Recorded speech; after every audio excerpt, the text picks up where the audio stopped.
Well, Primož, first of all, thanks a lot for answering the question of a Tour de France club. Are there questions that you are expecting, questions that you are always asked? Of course, being a ski jumper, switching to cycling, and all this kind of stuff, yeah. Well, I have good news for you, because I have questions about all that. There's a question from Matthias Pratt asking you, what pushed you to, first start cycling? Yeah, it was quite, let's say, a couple of things that bring me to where I am at the end, or to start cycling. But yes, I just had enough of being as a ski jumper. I didn't saw my future anymore. Being as a ski jumper, had some all kind of problems with it, and at the end, figured it out. That cycling should be the sport probably that should suit me really well, and I give it a go. So, but just like that, you gave it a go, or were you already riding when you were a kid? Not really. Riding a bike, of course. I learned when I was a kid, and later on I also rode a bit. But while I was ski jumper, I didn't rode much, because we were told that you become slow because of the movements all the time, the same ones. Yes, as a ski jumper, you want to be explosive. It's like these movements, super fast. And while I was a ski jumper, I didn't really have my own bike. And also probably because of that, then going into completely different, doing a different sport, completely. And I chose a bike and started riding. Yeah, because I have that question from Mike Rotorno asking why you switched from ski jumping to cycling. It's because you didn't see any future because of Yes, exactly. Mostly because I had some problems with my knee and with my knees, and it was just I always dreamed about it to be the best one. So and I wasn't really bad, but also I wasn't, for example, Olympic champion or something, and I was also old enough to figure it out somehow, which sport should really suit me, suit to my body and my head, and I thought cycling should be the right one. Indeed. A question from Anthony Riscal asking if there are some things from ski jumping that helped you in cycling and helped you in your career today as a cyclist. For sure, all kind of things, because being as a ski jumper, you are an athlete. So yes, you develop a lot of skills. You do all kind of different things. From working in the gym, speed, coordination, acrobatics, a lot of stretching, and all kind of these things. And definitely also I'm used to the speed. Is also a part of it. In ski jumping you're also fast, and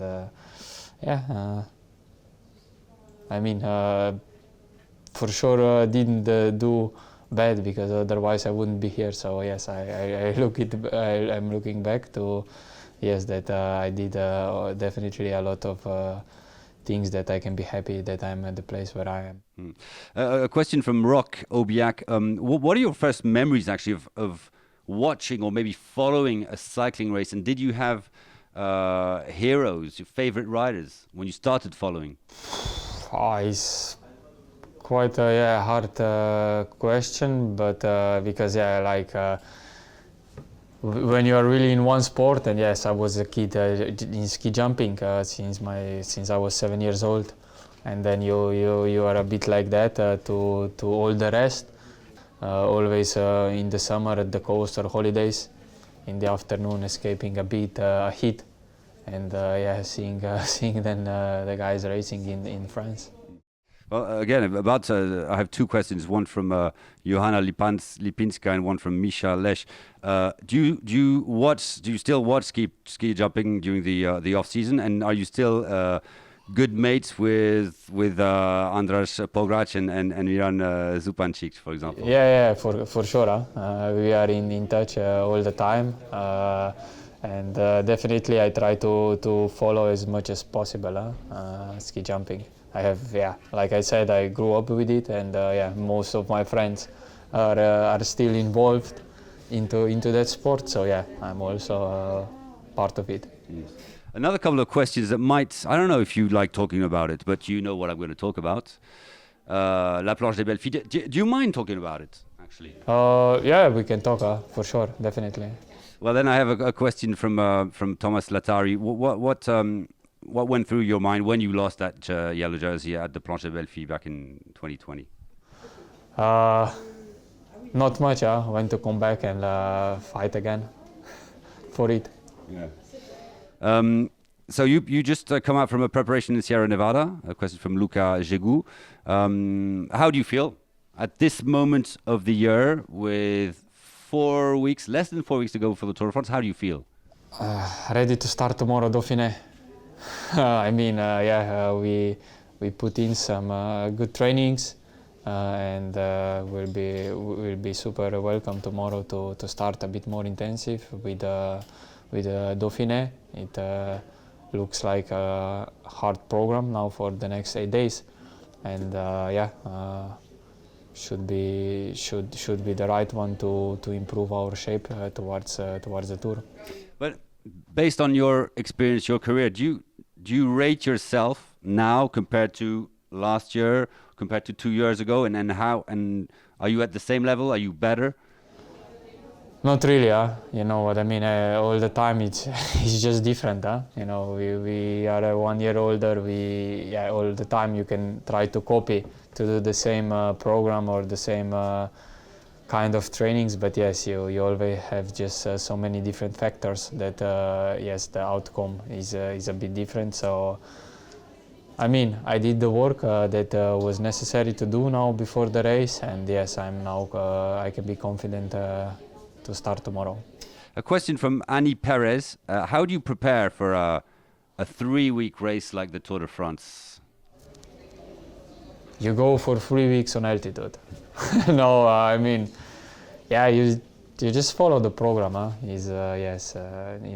in all the years, we already prepared ourselves quite a couple of times for Grand Tours, and we do what is necessary to do. Definitely, yes, a lot of trainings, a lot of hard workouts that you need to do, that you are at the end ready to go through the 3 weeks.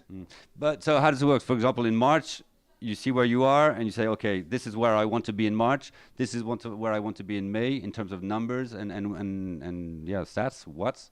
I mean, it's more a question about for a coaches, You know, we nowadays is so many data and so many numbers that you can go quite crazy, and I try to be a bit aware of it, and I just do what they send me, what I need to do, and of course you put a couple of goals in the season. So for the first part, I don't know, you say I want to be good in let's say Paris.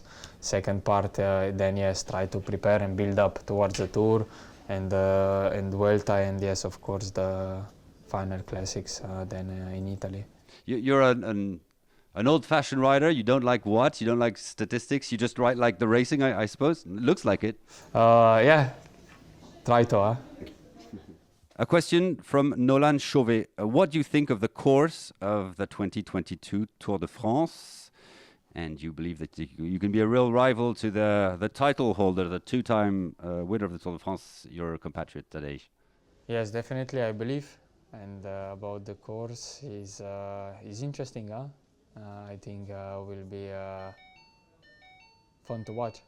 You went to check out quite a few stages, and are there key stages that you've pointed out? You know what I mean. Is in a 3-week race, you have just to be focused and yes, have a bit of the luck on your side from day one till the last one. You know, it's always a lot of things can happen, and we know it. And for the big or the big moments, we also know it. You know, we know the hard stages in Denmark, then coming to France, cobbles, Alps, some big mountains, and Pyrenees at the end, and yeah, time trial was the most decisive 2 years ago. So yes, it's the one that will give the best one at the end. Is the Tour de France an obsession for you? You want it badly, or is it? Do you live with the Tour de France? It's just the race, yes, definitely. I want to win. You sleep Tour de France, you eat Tour de France, you dream Tour de France? No, I eat food, I sleep in my bed, but yes, in 1 month I race Tour de France. There's a question from Philippe Chrétien wants to know what tactical aspects of the race did you really work on, if there are tactical aspects that you worked on? Tactical, yeah, with all the stuff, all the managers try to find the best solutions in all kind of scenarios that are happening, and that means yes, to do some analysis for the back and try to predict a bit unpredictable things, how it will go and how we should react. A question interesting from Benjamin Aubuy of the Tour de France Club. What is your best memory of the Tour de France? Best souvenir? I mean, I was just missing now for sure for 2 years the crowd and atmosphere of the people going and supporting us as riders, and yeah, going really crazy with us when we go over all the big mountains. But there's not one specific moment, one stage that remains in your mind as the best memory? Yeah, like I said, but yeah, let's say in that case the best one, I would point out the first win when I had going over Galibier, and then when I won in Serre Chevalier. Is definitely yes, the moment that for sure, yeah, I will remember forever. And in the same question, what is your worst memory of the Tour de France? I don't really have worse memories. It's you know, you can of course say now last year crash. You can point out the way I lost the Tour on La Planche de Belfi, but it's just more of parts of cycling experiences, and yeah, I wouldn't really say that I have any bad memories about it. Yeah, you look really solid. I mean, is it because you try to wipe out things from your head, or that's just the way Primož Roglič is? Yeah, I am the way I am. Les feet on the ground, les pieds sur terre, as we say in French, or almost. A question from Catherine Comtesse. How do you see cycling in the next 5 years' time? Hopefully with me still in the peloton. You're a young man. A question finally from 2 questions from Enzo Chouchet. That's interesting. How do you cope?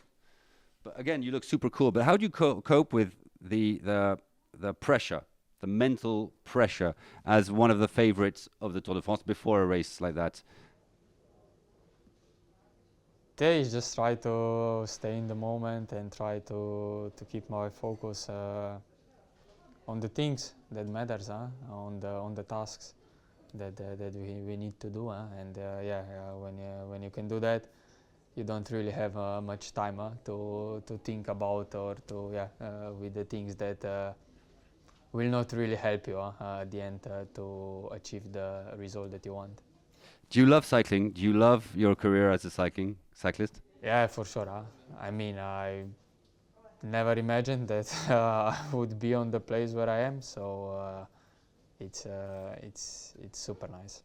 A question from Mathieu Vigneron. Who, according to you, will win the 2022 Tour de France? The best one.